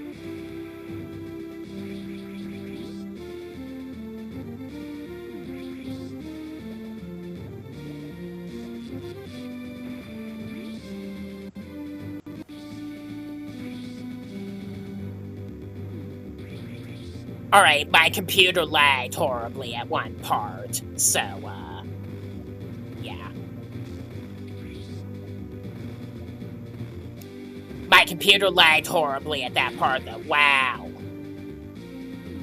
My computer's starting to lag horribly. I'm not sure if I'll be able to finish this. Hopefully I will.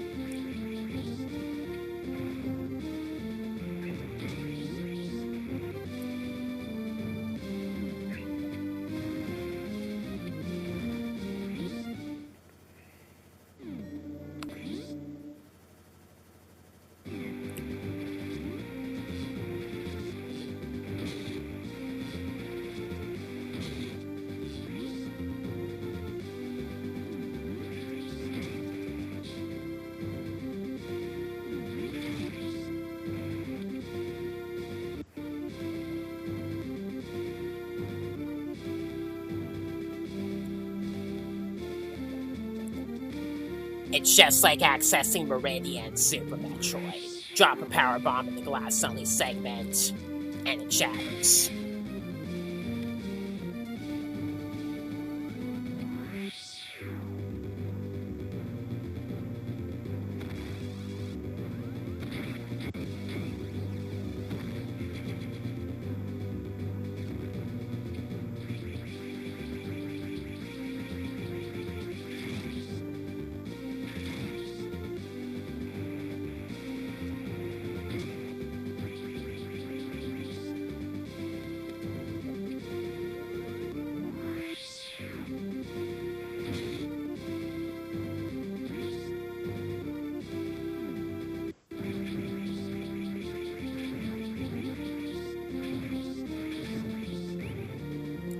Now, if you're not fast or precise while doing this Shine Spark, the atoms can prevent it easily with their rays.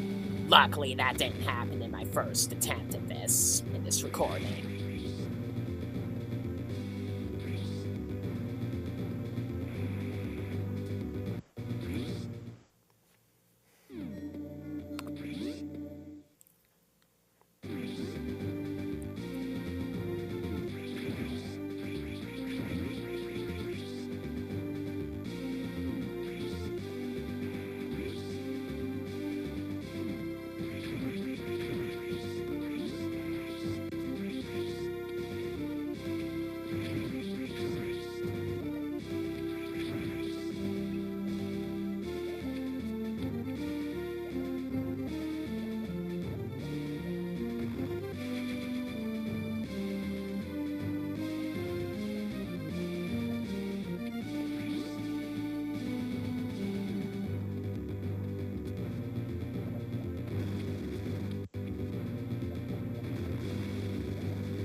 Took me a while to recall how to get that one.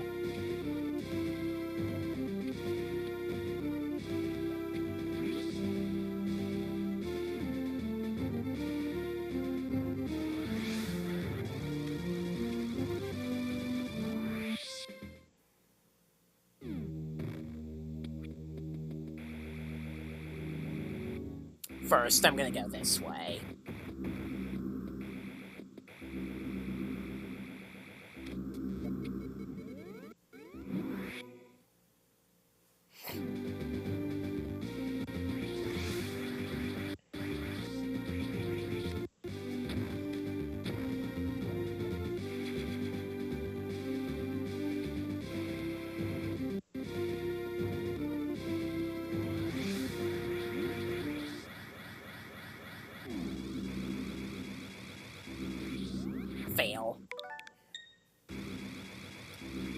have to shoot in order to cancel the screw attack in midair, and then activate Shine Spark at the right moment to get that super missiles.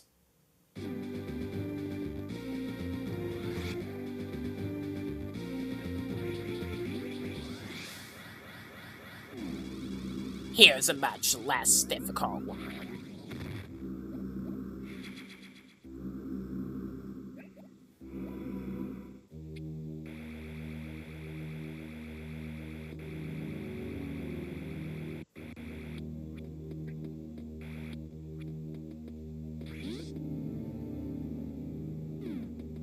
You need power bombs to move those. And then you need to do another Shine Sparking for another power bomb.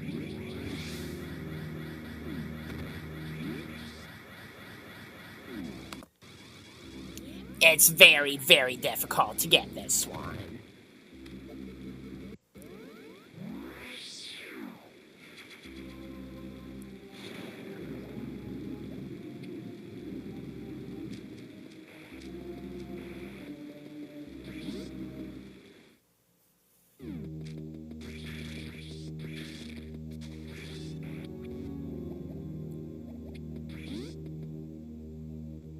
Alright, we're gonna return to Norfair.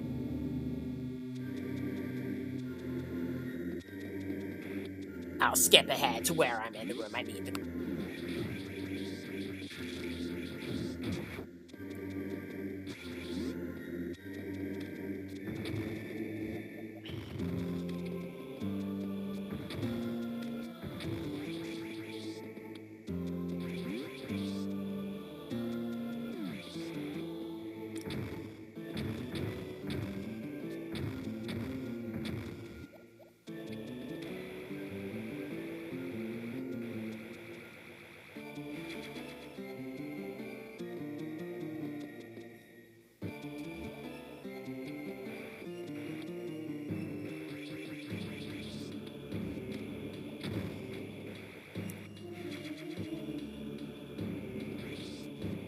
There, we now have all the items in Norfair.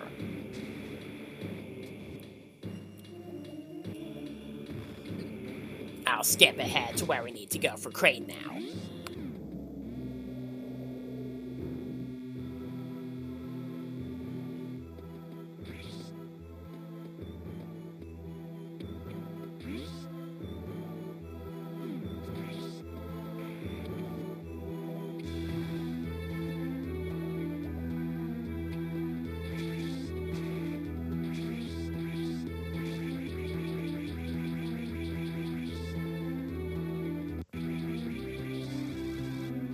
It's very hard to get this one as well.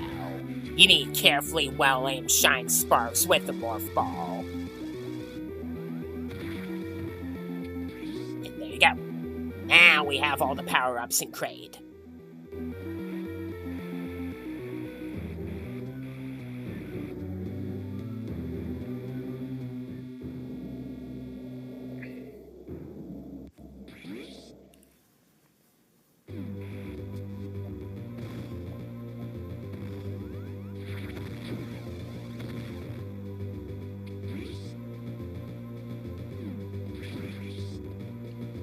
Alright, we're gonna use a power bomb here.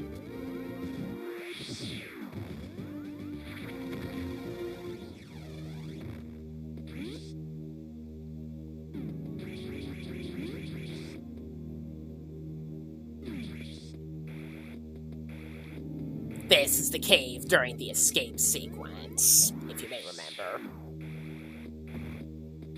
There are some items in the Editorian.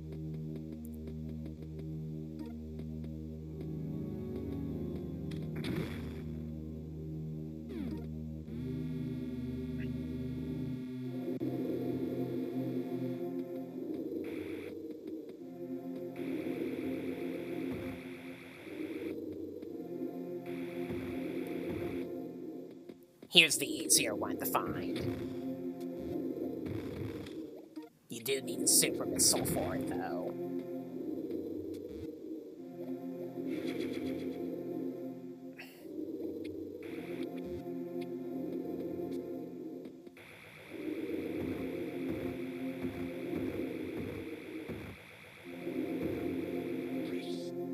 And now the more difficult one. The much more difficult one. Because it requires a well-aimed giant spark, of course.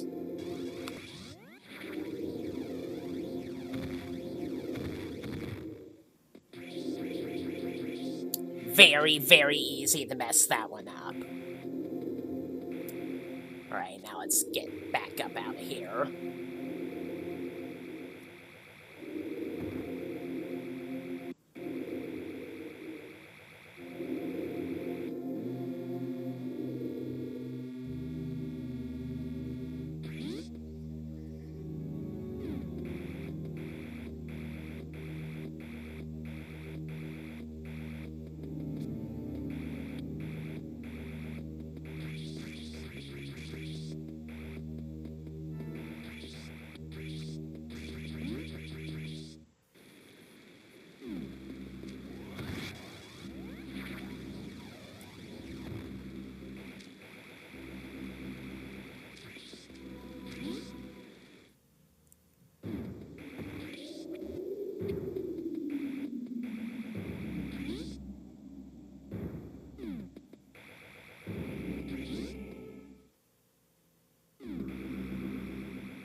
Alright, now we gotta take a long trip back to where we were during the Zero Suit scene to get one more item in this section. Hey, that's not fair.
The way they place some of the items in this game was specifically made so that they can ensure that only the pro players can get all of the possible ending screens.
Alright, one final item, and one of the hardest to get by far.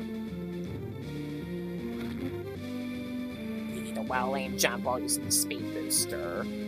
Then,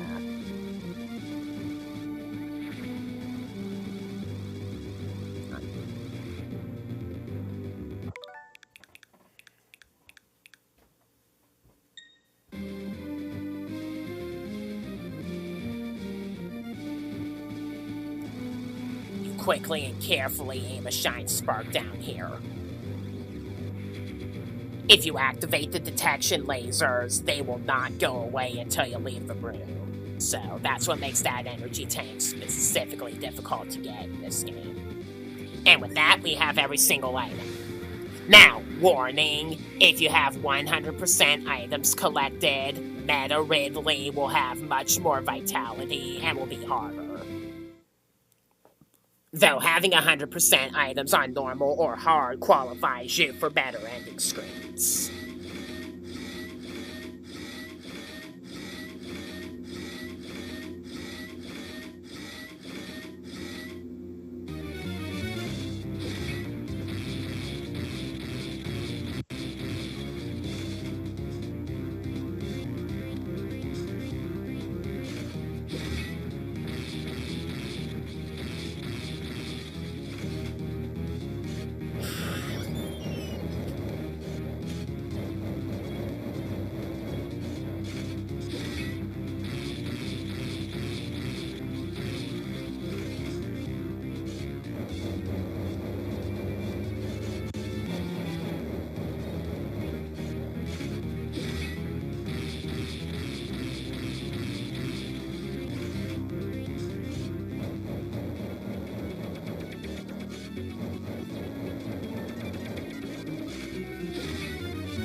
On hard, you have 3 minutes to escape, which is more than enough.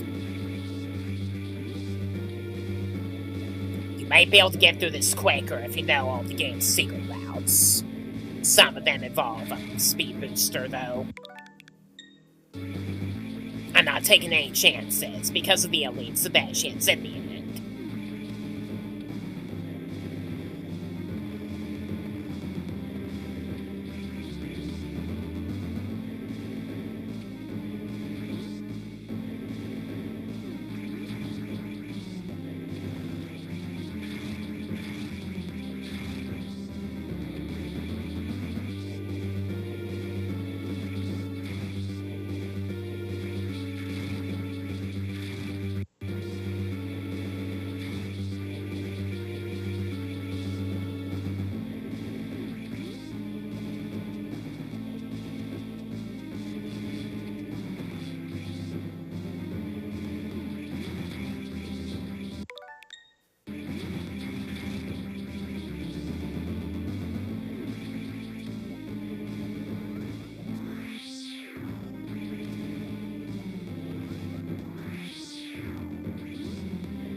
After you beat the elites, the door opens, and you'll need to screw attack to avoid and jump around the ship, before you use it to escape.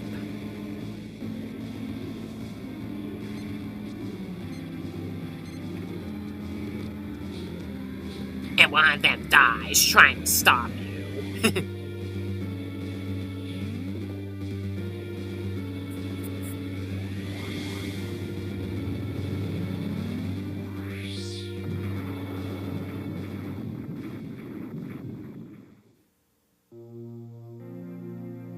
And with that, the original Metroid story, as it's foretold in the game, has come to an end. Then we have staff credits. Enjoy.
Cute little scene at the end of Samus with her chosen steps. She must have chiseled that as a child. Then, just like with other games, you see more of Samus at the end depending on how quickly you beat the game. And on normal and hard, if you get 100% items, you get various different screens of her in the orange short suit that she has as an alt in Super Smash Brothers in different scenes. Like this one if you do it on hard. If you do it on normal, you get a picture of her at a pub. If you do it quickly. So, there you go.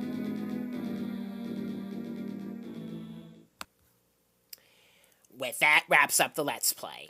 Consider subscribing if you like any of the franchises I have listed here, because I do play them a lot and would like to talk about them a bit on my channel. I also do a lot of fan art of the franchises that I like, and will occasionally try out some retro games on the apps that I might be interested in, and do plays of those as well. I have quite a lot planned for my channel, to tell you the truth, so yeah, look forward to that moving forward. And with that, is going to wrap up this video. I am Crolister, Master of Ponage. Thanks for watching, and I will see you in my next upload. Bye.